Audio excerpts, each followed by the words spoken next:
Good afternoon, everybody, and welcome to this iMOVE webinar on the future of travel and particularly active travel. We'll just wait a minute or two while the participants in this webinar file in, and we look forward to get going shortly.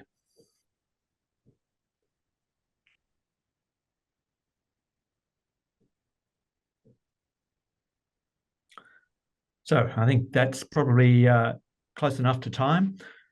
So welcome everybody. My name's Ian Christensen. I'm the Managing Director of iMOVE, and I'm very pleased to present this webinar that will talk about several projects that we've recently completed in the area of active travel.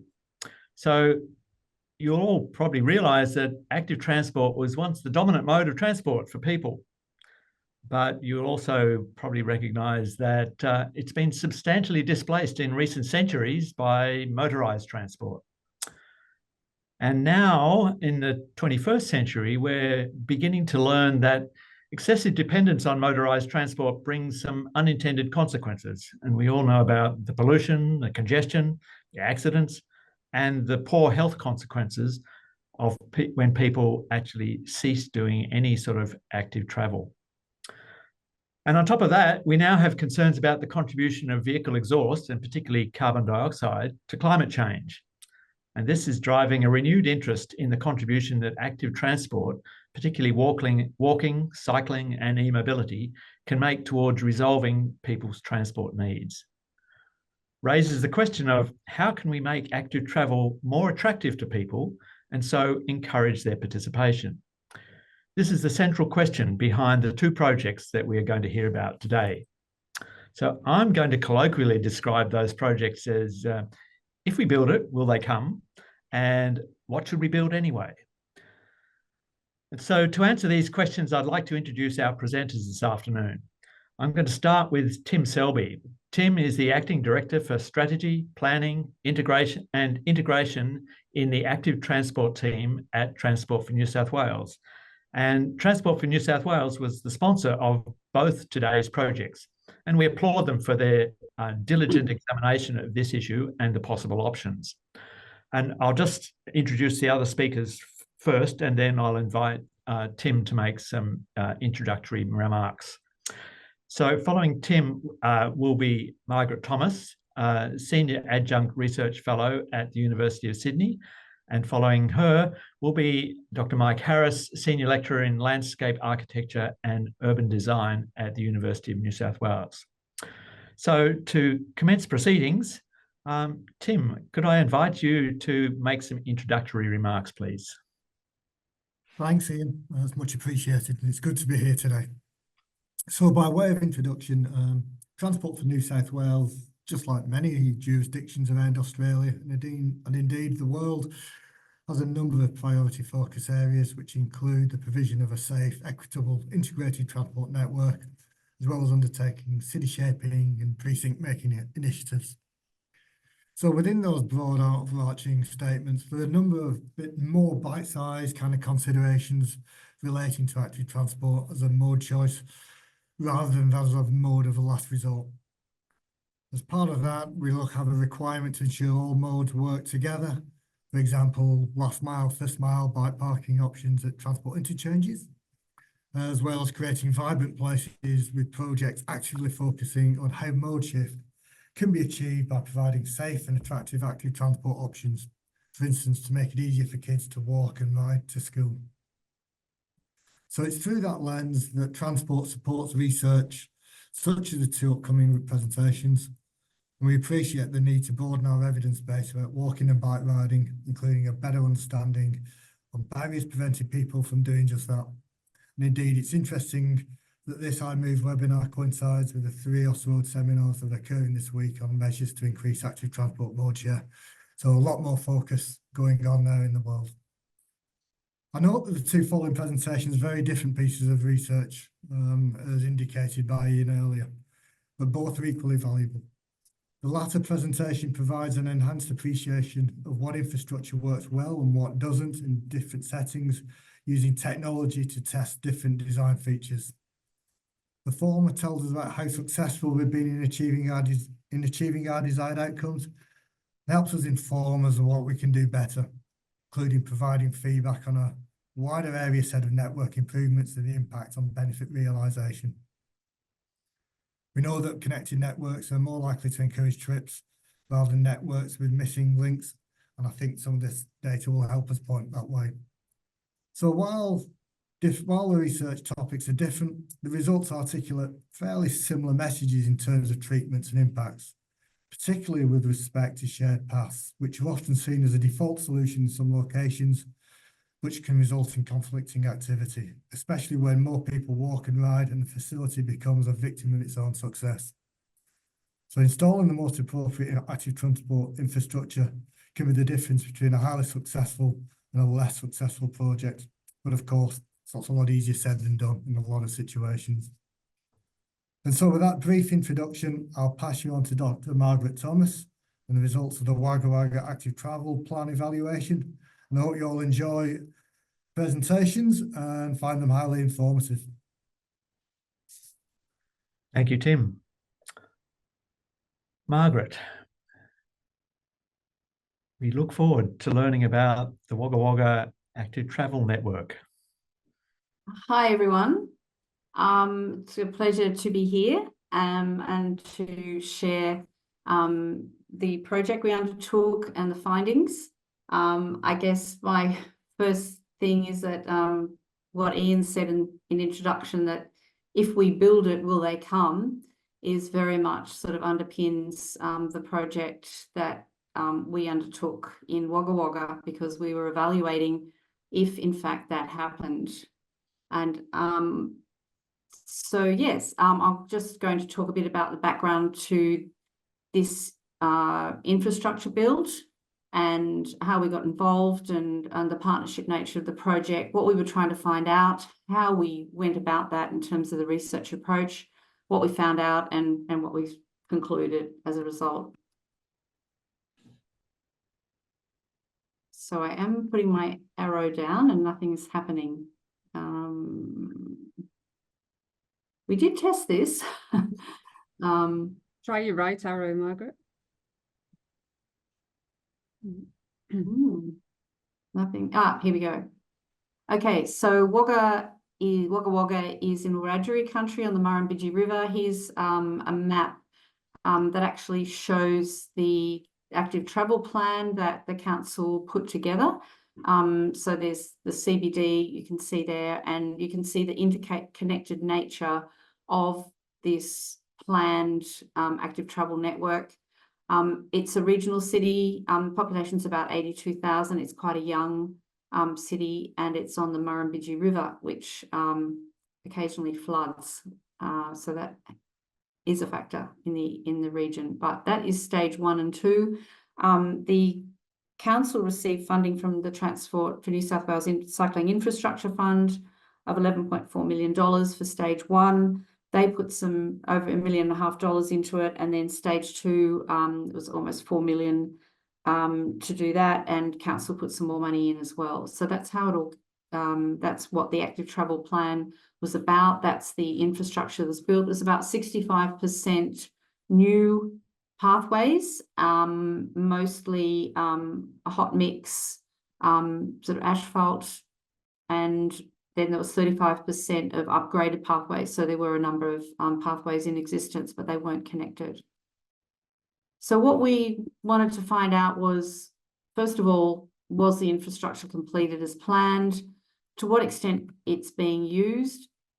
Who's using the network? How are they using it? When are they using it? For what purpose?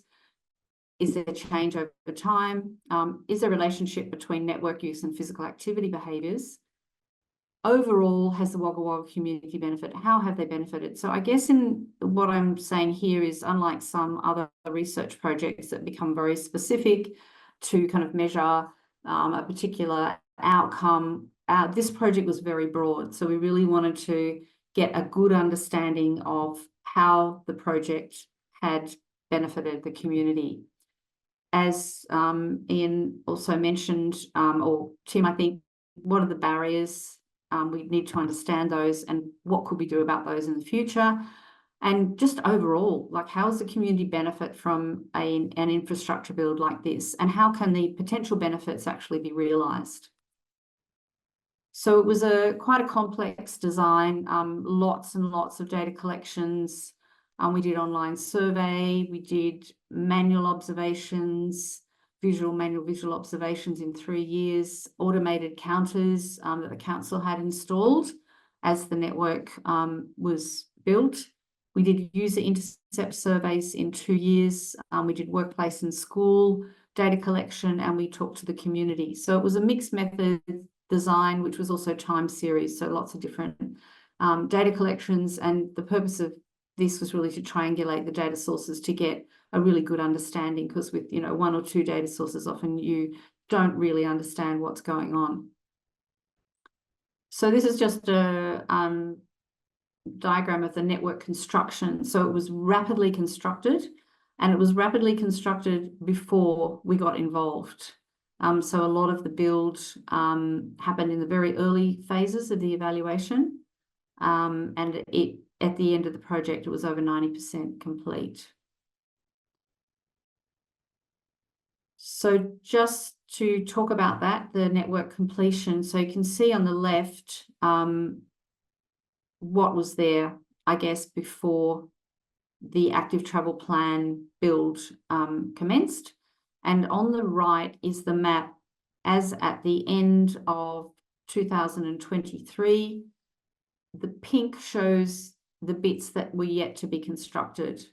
So you saw the 1 and 2, stage 1 and 2 map, which is the same as the map on the right, except that this map shows the bits in pink that were not built, hadn't yet been completed. And there were a number of reasons for that. Part of it was permissions for a rail corridor. There were various on-road parts of the network that hadn't been completed. Obviously, the retrofitting around the CBD can be very difficult because it's an existing, there's a lot of existing facilities and infrastructure that need to be dealt with. So to what extent, I guess one of our main questions, to what extent the network's being used. This is the eco counter data. So you can see how the use of the network actually varies quite a lot. It tends to be higher in the warmer months. So they've got peaks in Q1 and Q2 often, and it tends to slump a bit in the cooler months. There's flooding as a flood event. You can see that had a dampening effect, particularly on some links that went to actually 0 because they were closed. So yeah, this is a bit of a complex picture, and I'll talk more about what increased and decreased. Overall, there was an increase in traffic on overall from the start of the evaluation to the end. So from the start, from 2022 through to the end of 2023, over basically 2 years, of 9 links. So on 9 links, overall traffic of any type increased, and it decreased on 4 links. So you can see there's a lot of links, there's different names for each of those links. And I'll talk more about the use of those links in a minute. So here you can see the different links. The average daily traffic varied quite a lot between the different links. We're looking here at pedestrians and cyclists. So you can see that pedestrian activity was frequently higher than cyclist use of the links by cyclists. And this was the links that were trip attractors. So what we found with the use of the links is that those links where there was some feature or like, for example, the Eastern Levee link follows the river, and it's very beautiful. There's lots of trees and it's very attractive. It's quite close to the city centre. And then down at Lake Albert, there's paths that go all the way around the lake, and that's a residential area out there. So those trip attractors tended to attract pedestrians rather than cyclists. And the cyclists, though, were more common out. For example, if you look down on the bottom left-hand corner, you can see some increase, where cyclists were higher than pedestrians, and also at the E2 observation point, which is sort of in the middle of the map, on the Kringle link, the blue link. There were more cyclists than pedestrians. So cyclists tended to be more common on the links that weren't trip attractors.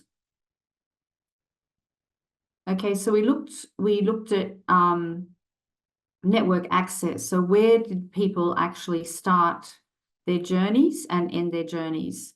So this is showing the entry points of pedestrians, comparing 2022 on the left to 2023 on the right. And what we found is we're getting an increase in the number of points at which people join the network, and also an increased density at some of those points as well. So it seems that the use is spreading across the city. So more people in different locations are working their way onto the network. So that was for pedestrians, and this is for cyclists. So a similar pattern for cyclists. You can see there's more coloured boxes, and some of the boxes that were paler before are actually becoming more deeply coloured, which means there's higher use. So the purpose of network use, cycling versus walking. Walking overall was more common than cycling, as you saw in some of the other maps. But it did vary by year. We had a bit of a blip with cycling in wave 2. We're not really sure in 2022 why that occurred, but overall in 2022 and 2023, use of the network had increased. There was also a lot of intention in wave 1 to use the network, so people knew about it and they were intending to use it, and that intention transferred to actual use in waves 2 and 3, which is really good to see. On the right, you can see the trip purpose, and the source of that information is from the Intercept survey. So we actually went out there and we had several points at which we intercepted users on a number of the links, and commuting was actually about 1 in 7, so 14 to 15% of those intercepted said they were actually out there for the purpose of commuting. The majority were there for physical activity. So people were using the network, they're increasingly using the network, but the majority of users were doing it to keep active rather than commuting. We looked at network use and physical activity. Those who increased their network use had 4 times the odds of increasing their physical activity compared to those who were using the network less, or about the same. So this is very encouraging because, I mean, obviously, you know, we do want people to use the facilities to be physically active, as well as active travel, and there's definitely a trend to that in this data. So it appears to be increasing activity, and also it's very even in terms of demographics. So the education level of users, or those who are increasing their use of the network, is very spread across the whole community. So it's not like, you know, it's more educated people using it or less. It's actually spread very well across the community, which gives us a sense of equity in use of the network, although males are more likely than females overall to be using the network. We looked into active travel to school. What we mainly did was interview the principals at the school, and we did observations of the parking facilities, the bicycle, scooter parking facilities at the schools. So overall, there wasn't a lot of active travel at most of the schools. The schools were a little bit in two minds about supporting active travel. So there's some barriers there in terms of whether the schools really wanted to support active travel. And yeah, we heard from some of the parents in the community survey of the dangers of active travel, and also from the principals. So, but low SES areas tended to have more active travel. Kids were riding their bikes because perhaps there wasn't a car in the family or whatever. We're not really sure, but certainly low SES areas had more active travel to school. Yeah, and the barriers, as I said, it's the age of the students, family lifestyles with parents going to work, dropping their kids on the way to work, and just safety concerns, road crossings. So some of the schools, while the network was designed to go to all the schools, it was still seen as there were still, if there was any road to cross, that was seen as a barrier. And you can see some of the parking here of very random and inappropriate kind of parking facilities and low use as well.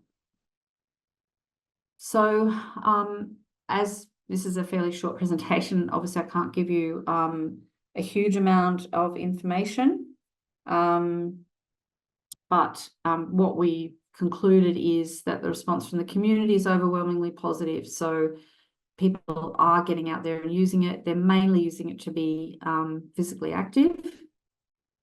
It's like the use is equitable across the community, which is really great. There's an early indication of increased uptake. So I just can't see my entire screen. Yeah, and the spread of use as we showed in the heat maps. Use does vary by the pathway location and the context. Is it a trip attractor link? Is it in the CBD? Is it more of a kind of a long commuting pathway sort of out further out of the city?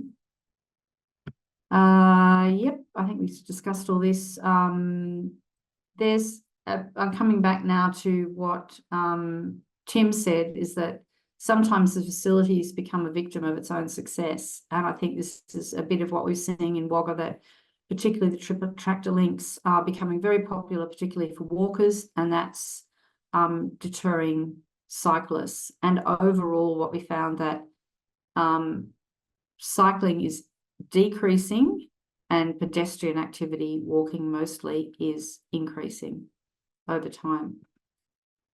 But there's a huge number of benefits reported by the community, tourism, et cetera. So what we concluded, and that gets back to another point that Tim raised, the lack of completeness is a barrier. But also people don't know. People didn't know where the path went. The council was very focused in the early stages of just notifying people that they were doing the build, where and how they're going to be affected. So there hasn't been a lot of promotion of and map provision or anything like that. And part of the reason for that is that it wasn't completed. So we're hoping now that it is, that there'll be a lot more information coming out to the community, because that is a major. So yes, you can build it and people will come, but only if they really know and understand and feel confident that they can get to where they need to go. There's also demand for more seating, lights, things like this to improve amenity.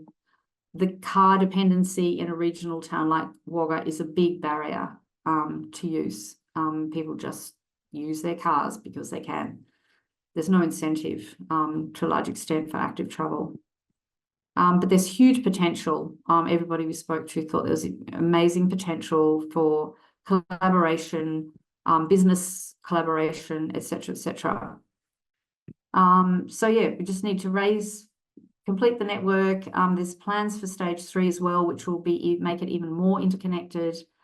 There's great potential for tourism. I mean, at the moment, there's no way you can even hire a bike in Wagga to use it. So lots of things that could be done.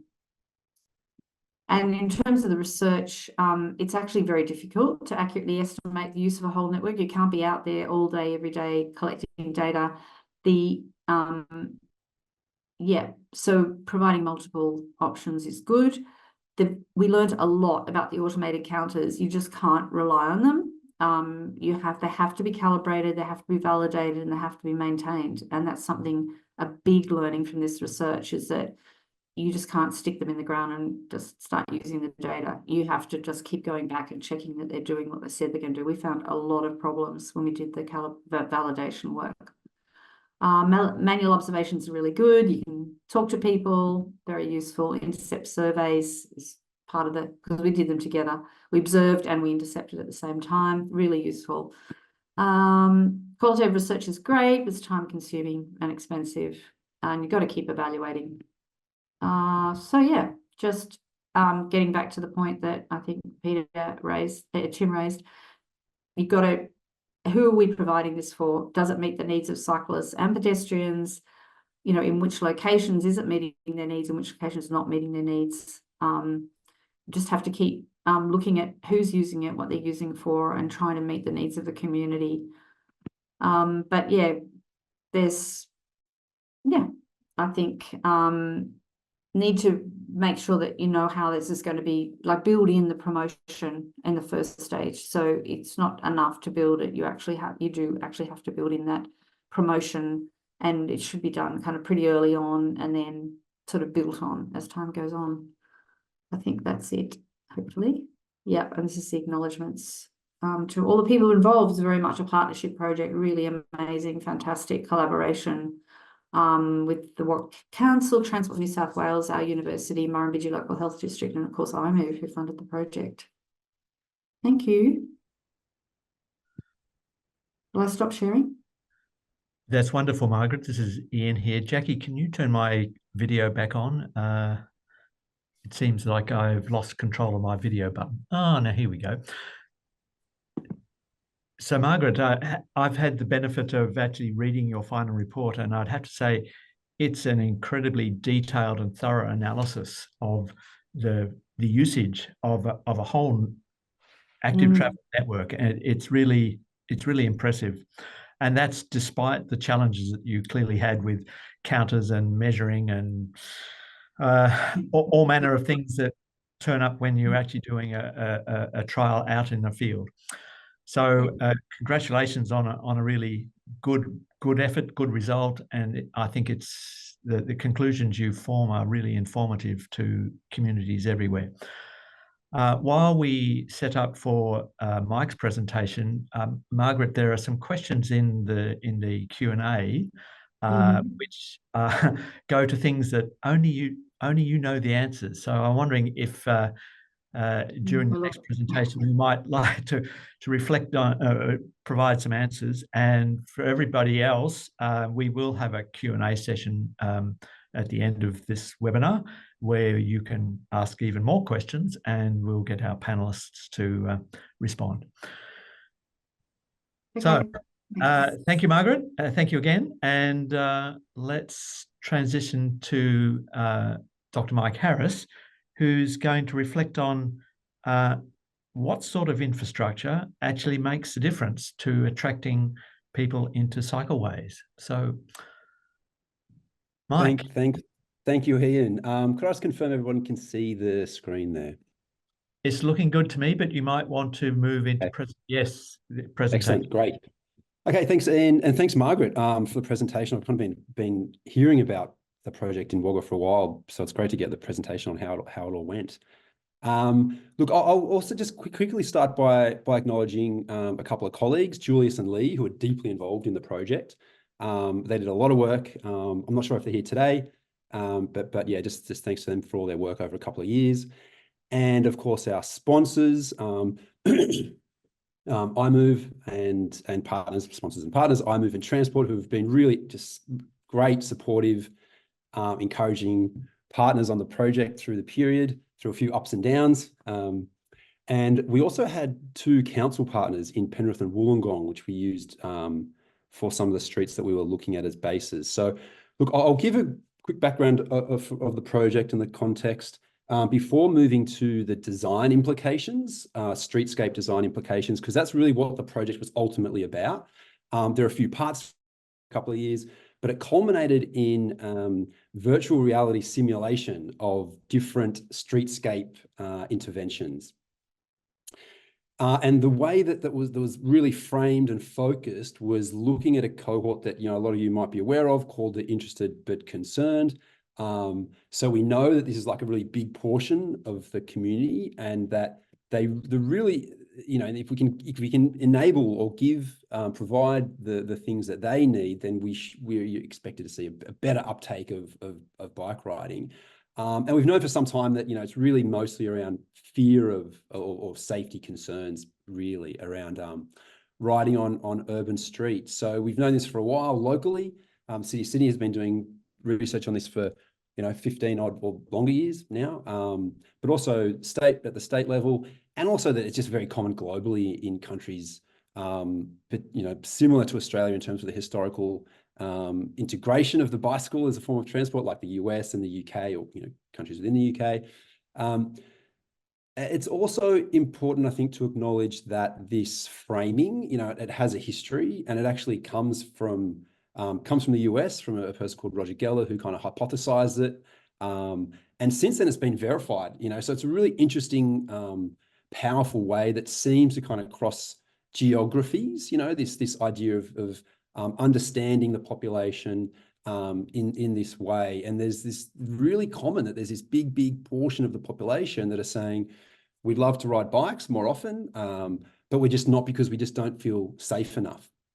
So that was the kind of underlying premise of the project, and that's the cohort that we were recruiting for the testing. So overall, the aims of the project was to understand globally, what is the emerging current practice for bicycle infrastructure implementation that is explicitly talking about this cohort, like how do we get more people riding bikes? What's the type of facilities we need?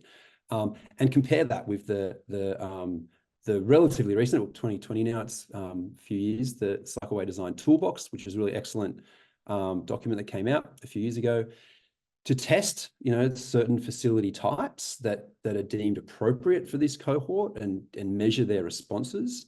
And to do that using the VR simulation to measure their kind of physiological responses, and also to understand if it is a tool that's worth exploring further. VR, it's a lot easier to build a streetscape intervention in virtual reality than is in real life. And so we had 82 participants successfully complete. A few had to drop out because of motion sickness, which isn't uncommon. And one thing I haven't put in there that is actually really important is the demographics. So we were really trying to get as many women as possible. We really want it to be a large majority, because that does, represent a big portion of the interested but concerned. And, if we can satisfy not only that cohort, but the women, then we kind of tend to satisfy a much larger group of the population. We ended up with 48% female and 52% male, which is still kind of good, because it's notoriously difficult to recruit women for these type of studies to, coming in onto campus or using facilities. And ultimately, the aim was to provide new evidence that might inform the next iteration of the Cycleway Design Toolbox. So I won't dwell too much on the literature review that we did at the beginning, only to say that it was focused on that cohort and bike plans around the world, and that really what was the three very clear dominant approaches coming out of that was the idea that we need a separated network. So not just a separated path here and there, but a full network to actually encourage people to ride bikes more as standard practice, not a nice to have. Then quiet streets, or low traffic neighborhoods, these type of traffic calmed environments, because obviously every street can't have a separated facility. And then protected intersections, which is very emerging. I mean, there's a few kind of places like in the US and the UK that are just trying these. I think we've maybe done one or two in Sydney at least. Really common in the Netherlands. A little less common in places like Germany and Denmark, but they're there. But most commonly found or kind of developed in the Netherlands. So this was the kind of setup with the VR that we had. The top right is the actual room where we started kind of actually trying to build it and calibrate the machine. And one of the important things, I guess I should note, the novel and the kind of value of doing the VR is that the whole aim was that it tries to kind of mitigate, what we know is sometimes slippery information from stated preference surveys, because people can say, they prefer one thing or another, but it might actually be different to when they're in the lived experience and actually doing it. So we measured things like their heart rate, their skin. We had skin sensors measuring the stress levels. Those two were probably the most instructive out of all of them. So we could get, these physiological responses to how they were feeling, when they were riding through different types of facilities. And we had 3 scenarios in each of the streets in Penrith and Wollongong, so 6 in total. And these were the kind of the type of facilities that we were testing. So, real world examples, that's mostly from the toolbox and built examples in Sydney. So we had the typical pop-up cycleway that popped up, several places in the pandemic. We had the typical formalized 2-way cycleway that is relatively common as far as types go in Sydney. The one-ways cycleway, or the kind of one-way pair bicycle paths, where you have one way on either side of the street. There's not as many as these because they're difficult to implement, or more difficult due to space constraints. There's a couple. This one's in Alexandria, and this is the one we actually modelled on in the simulations. Then we had, of course, the old shared path. We experimented with another kind of pop-up variation or lightweight variation where it would just be kind of painted and parked cars, just to see. There's for a long time been efforts to try to think about how can we build a network in a more cost-effective way, because it's being rolled out, not fast enough and it's very expensive. And then, of course, the quiet way. So, traffic calmed streets. So that were the 6 scenarios that the participants run through. So it is also worth pointing out that we didn't test a kind of do nothing scenario, and that was deliberate. We did that because we could only test so many scenarios, and we figured, well, a do nothing scenario hasn't worked. More people aren't riding when you're not doing anything to the street environment. But of course, if we did, I think it's fairly obvious to assume that all scenarios would have rated better than that, and that's particularly important with the quiet way. So look, the general outcomes, kind of confirmed, but also deepened, prior evidence and assumptions. There was a really strong preference for separated bicycle paths. That was the #1 overall preference. That when you kind of pass that, they also had a clear preference for the one-way bike path over the 2-way bike path. They just felt it was more legible. It was a little bit less stress, but in the post surveys, they were saying kind of why, and it was more legible intersections and more clarity just riding on a one-way path. Intersections, really, really important. So they wanted, clear priority, separation from cars, of course, were less stressful. The most stressful was the crossings of shared paths where they come to a side street. I'll talk a little bit more about each of these in a second. Quiet ways were the least preferred. So in some ways, it's not surprising. In other ways, it's a bit disappointing because, we're going to have streets in the network that are like this. But again, we didn't, test a quiet way against a do nothing scenario. And at a slightly more detailed level, tight turns, particularly in the kind of new protected roundabouts, required a lot of focus in these really kind of tight turns. But I'll touch on that just at the end. So the kind of recommendations that are coming out of this and, that are responding to this cohort of interested but concerned in this study is just the importance of continuing to develop a connected network of separated bicycle paths, but also look for more opportunities for the one-way bike paths, because there was a clear preference for that. All of this aligns with the guidance in the toolbox, but there's a suggestion then that this cycleway, the one-way pair that's been built in Alexandria, as it was kind of the most preferred, really we think should be explored further, and potentially be included as a kind of formalized typology in the next iteration of the cycleway design toolbox. So this was a big one. If we looked at the biggest difference in stress, like the most stressful and the least stressful along a route, it was here. So it was between when someone, come to this situation on the left, and they have to kind of cross a street, most stressful situation out of all of the intersections. The one on the right was, priority crossing. So whenever there's this level of priority, smooth, accurate crossing on any type, they were the least stressful. So we are kind of, there's 2 recommendations in that. And one is actually about the road rules that are quite confusing. And a lot of people aren't aware that, as a pedestrian, when you cross that street on the left, cars that are entering that are actually supposed to give way. So you have priority. However, the cars that are exiting, they have priority over the pedestrian. Now, if you're on a bike, you know, everyone else gets kind of priority over you. So it's pretty convoluted.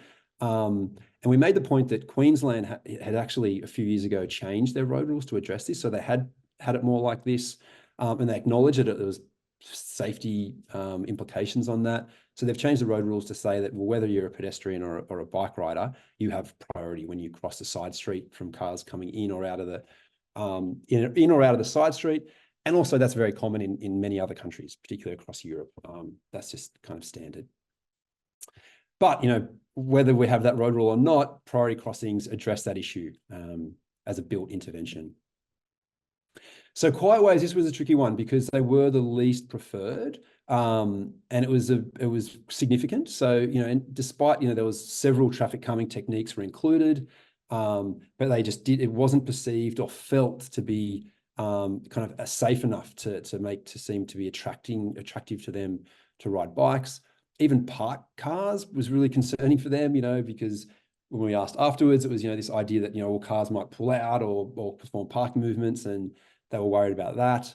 And it's also worth actually mentioning that in the simulation, there was very few moving cars, you know, very, very few in the simulation. You know, there was no real overtaking on a quiet way. So I think this just points out just the I don't know if extreme is the right word, but the sensitivity of this cohort to actually riding and mixing with cars that we really need to think about. So the kind of suggestion there is nothing new. I think it's just about being more explicit and stronger in how we use interventions in these streets. So, you know, because you can say reducing the number and speed of cars, of course, you know, that has several potential implications.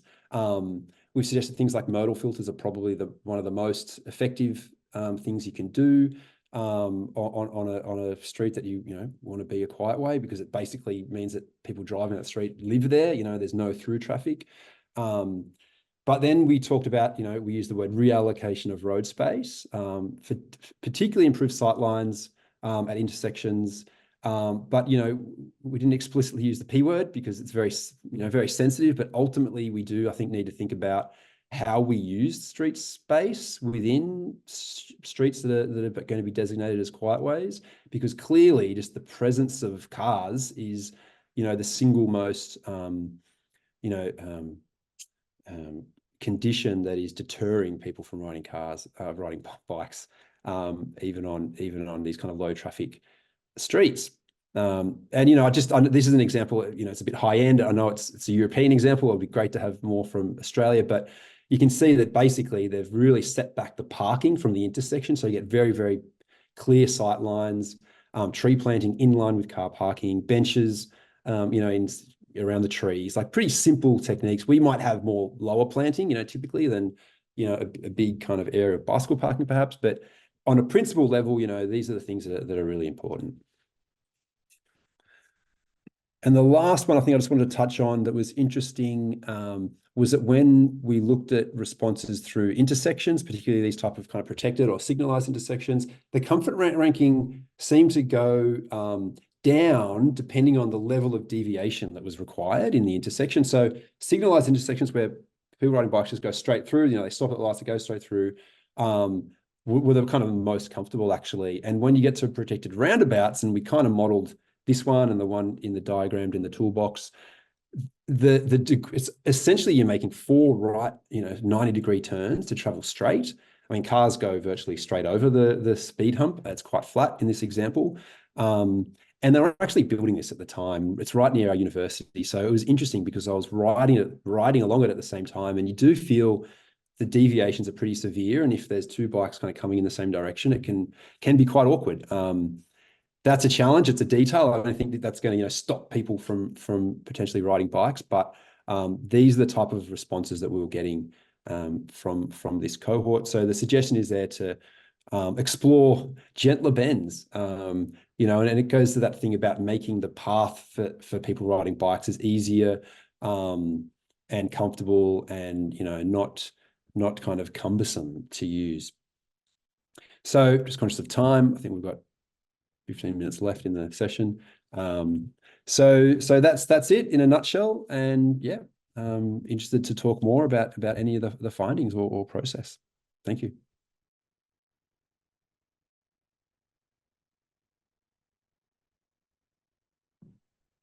Thank you, Mike. It's interesting to see how far one can go or has to go to actually make cycling paths attractive to a majority or a large proportion of the population.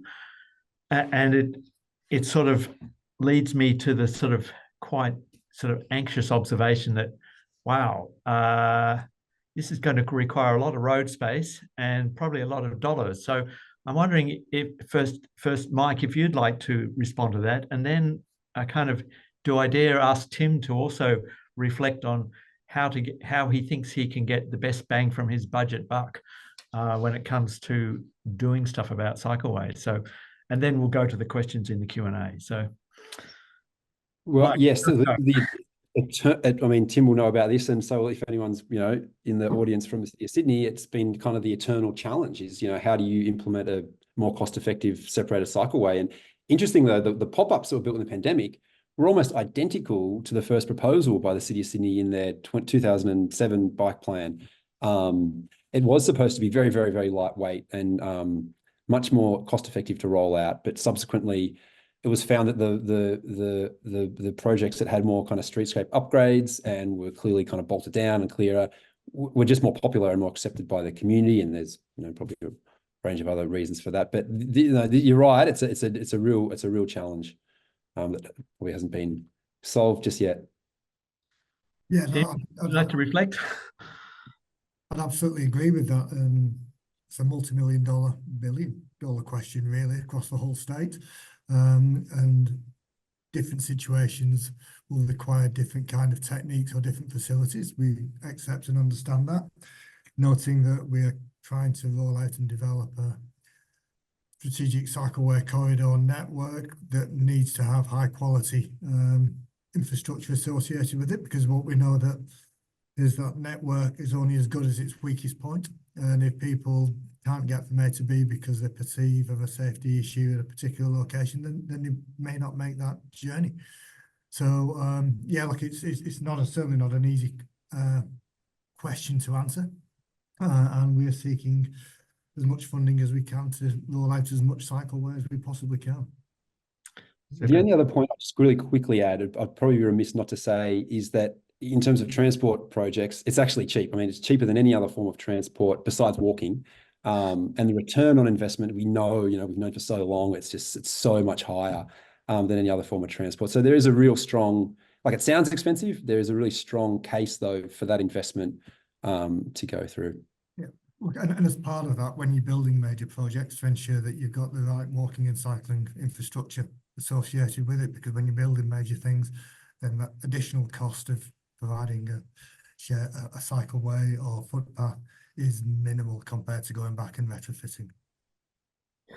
So talking about the sort of getting the right infrastructure, I'm going to sort of bundle together a couple of observations and questions in the chat. And this is to Margaret on the sort of applicability of the Wagga experiment and analysis to other regional cities, to capital cities, and reflecting on Michael Langdon's bibliography, which is attached, relevance to other jurisdictions. And I would just say that from my understanding, I think all the jurisdictions are actually interested in this question. So Margaret, can you reflect on the wider application and ramifications of your study? Yeah, I think, well, there hadn't been an evaluation of a regional integrated network of active travel pathways ever done before in Australia.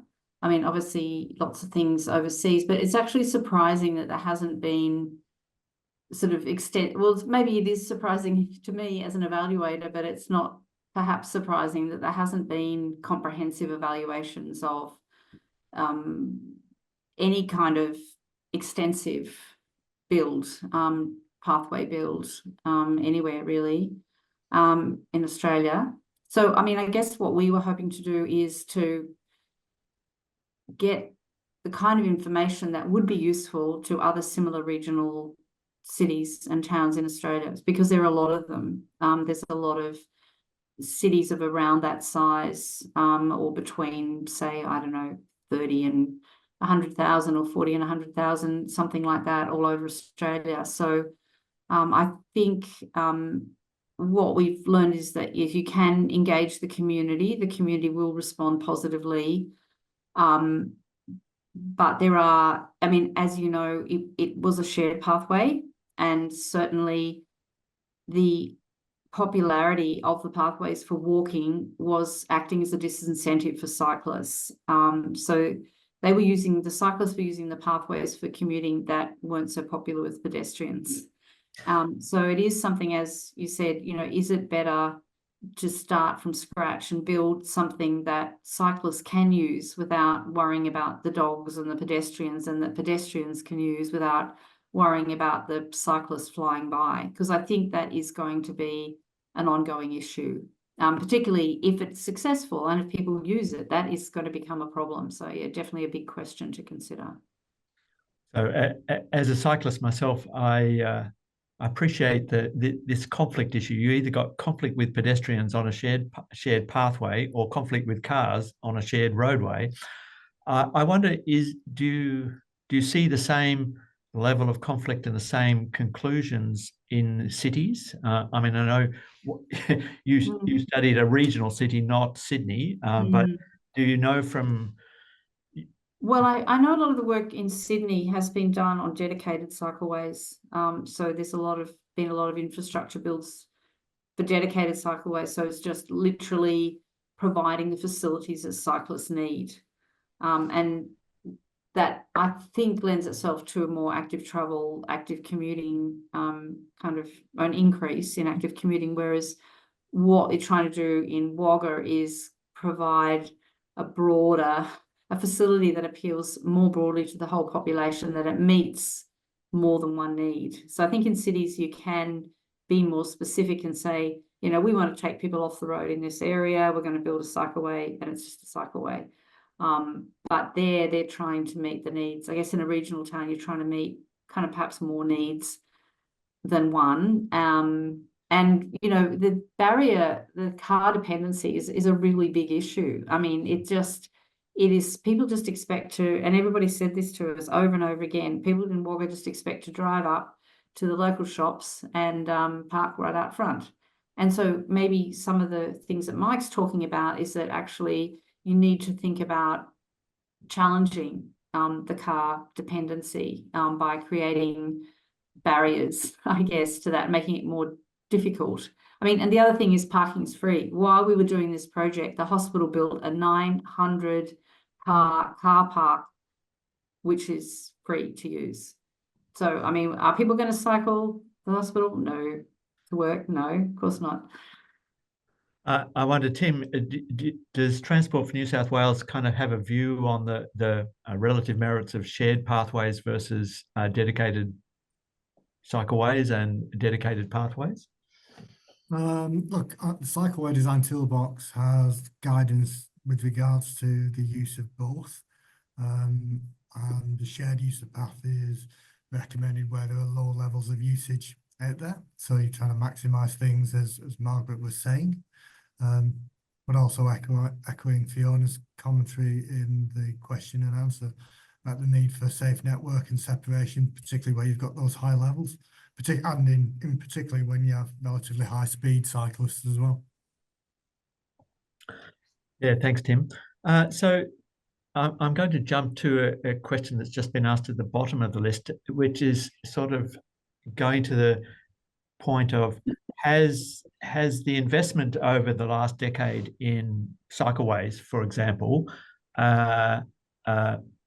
really generated an increase in cycling or not, as Steve Murnane kind of suggests? Are the investments that have been made to date, have they been effective in achieving the uptick in active travel that we all kind of hope and aspire to? Yeah, I can provide an answer there. Sorry. Certainly, yes. I mean, we've the City Futures at UNSW have done some research recently that have found in particular areas. So I think you need to kind of go to really localized kind of analysis here.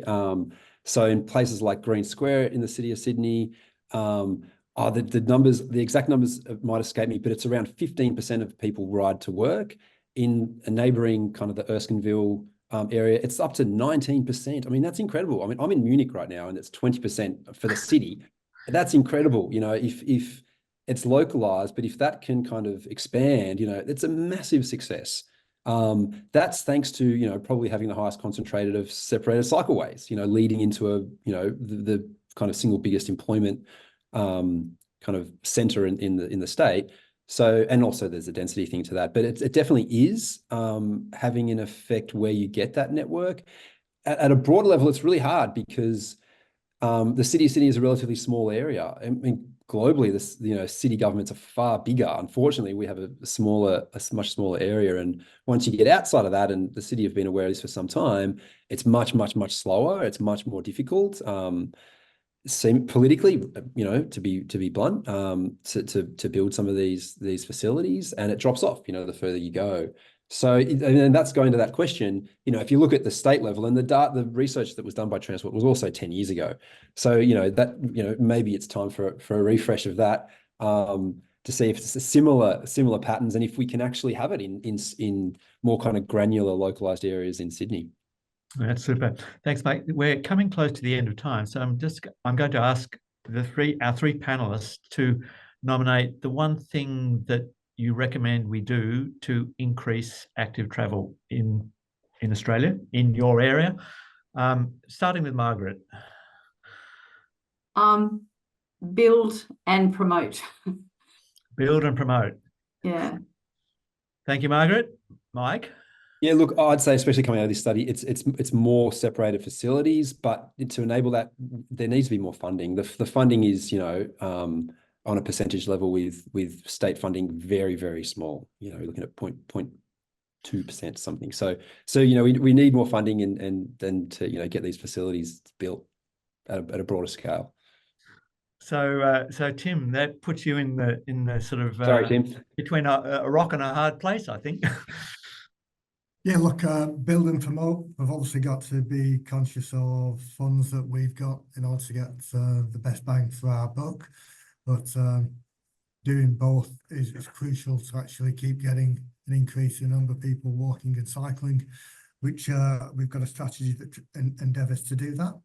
And we'll continue to work to try and promote and improve the infrastructure that's out there so that people got less reason why not to.